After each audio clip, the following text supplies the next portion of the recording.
दर्शन शास्त्र के अनुसार भारतीय आस्तिक दर्शन शास्त्र के मत में शब्द के नित्य होने से उसका अर्थ के साथ स्वयंभू जैसा संबंध होता है। वेद में शब्द को नित्य समझने पर वेद को अपौरुषेय ईश्वर प्रणीत माना गया है। निरूक्तकार भी इसका प्रतिपादन करते हैं। आस्तिक दर्शन ने शब्द को सर्वश्रेष्ठ प्रमाण मान्य किया है। इस विषय में मीमांसा दर्शन तथा न्याय दर्शन के मत भिन्न भिन्न हैं। जैमिनीय मीमांसक, कुमारिल आदि मीमांसक, आधुनिक मीमांसक तथा सांख्यवादियों के मत में वेद पौरुषेय, नित्य एवं स्वत प्रमाण है। मीमांसक वेद को स्वयंभू मानते हैं। उनका कहना है कि वेद की निर्मिति का प्रयत्न किसी व्यक्ति विशेष का अथवा ईश्वर का नहीं है। न्यायिक ऐसा समझते हैं कि वेद तो ईश्वर प्रोक्त है। मीमांसक कहते हैं कि भ्रम, प्रमाद, दुराग्रह इत्यादि दोषयुक्त होने के कारण मनुष्य के द्वारा वेद जैसे निर्दोष महान ग्रंथरत्न की रचना शक्य ही नहीं है, अतः वेद अपौरुषेय ही है। इससे आगे जाकर न्यायिक ऐसा प्रतिपादन करते हैं कि ईश्वर ने जैसे सृष्टि की वैसे ही वेद का निर्माण किया, ऐसा मानना उचित ही है।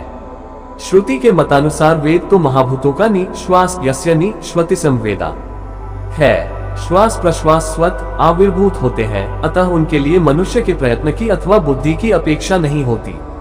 उस महाभूत का श्वास रूप वेद तो अदृष्टवशात अबुद्धिपूर्वक स्वयं आविर्भूत होता है। वेद नित्य शब्द की संहृति होने से नित्य है और किसी भी प्रकार से उत्पाद्य नहीं है, अतः स्वत आविर्भूत वेद किसी भी पुरुष से रचा हुआ न होने के कारण अपौरुषेय ईश्वर प्रणीत सिद्ध होता है। इन सभी विचारों को दर्शन शास्त्र में अपौरुषेयवाद कहा गया है। अवैदिक दर्शन को नास्तिक दर्शन भी कहते हैं, क्योंकि वह वेद को प्रमाण नहीं मानता, अपौरुषेय स्वीकार नहीं करता। उसका कहना है कि इहलोक जगत की आत्मा का क्रीडास्थल है, परलोक स्वर्ग नाम की कोई वस्तु नहीं है। काम एवं पुरुषार्थ, काम ही मानव जीवन का एकमात्र पुरुषार्थ होता है। मरण में व मरण मृत्यु माने ही मोक्ष मुक्ति है। प्रत्यक्ष में प्रमाणम, जो प्रत्यक्ष है वही प्रमाण है, अनुमान प्रमाण नहीं है। धर्म ही नहीं है, अतः अधर्म नहीं है, स्वर्ग नरक नहीं है। न परमेश्वर रूपी कश्चित, परमेश्वर जैसा भी कोई नहीं है। न धर्म न मोक्ष, न तो धर्म है न मोक्ष है। अतः जब तक शरीर में प्राण है तब तक सुख प्राप्त करते हैं। इस विषय में नास्तिक चार्वाक दर्शन स्पष्ट कहता है, यावत् जीव सुख जीवेद्र न कृत्वा घृत पिबेत भस्मीभूतस्य देहस्य पुनरागमन कुत। 17 चार्वाक दर्शन शब्द में चर्व का अर्थ है खाना। इस चर्व पद से ही खाने पीने और मौज करने का संदेश देने वाले इस दर्शन का नाम चार्वाक दर्शन पड़ा है।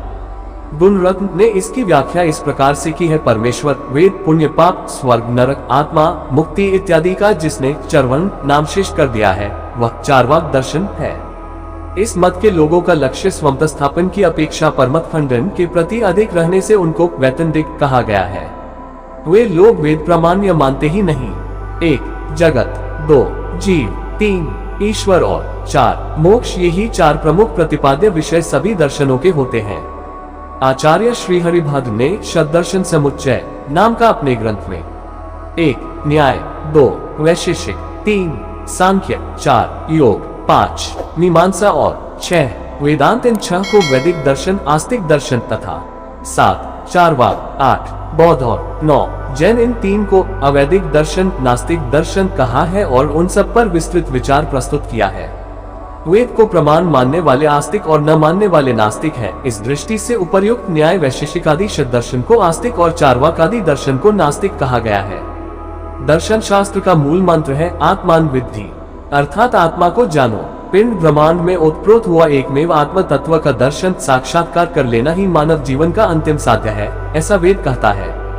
इसके लिए 3 उपाय हैं, वेद मंत्रों का श्रवण, मनन और निदिध्यासन, श्रोतव्य श्रुतिवाक्येभ्यो मंतव्यश्चोक्तिभिः मत्या तु सततम ध्येय अते दर्शन हेत्वे।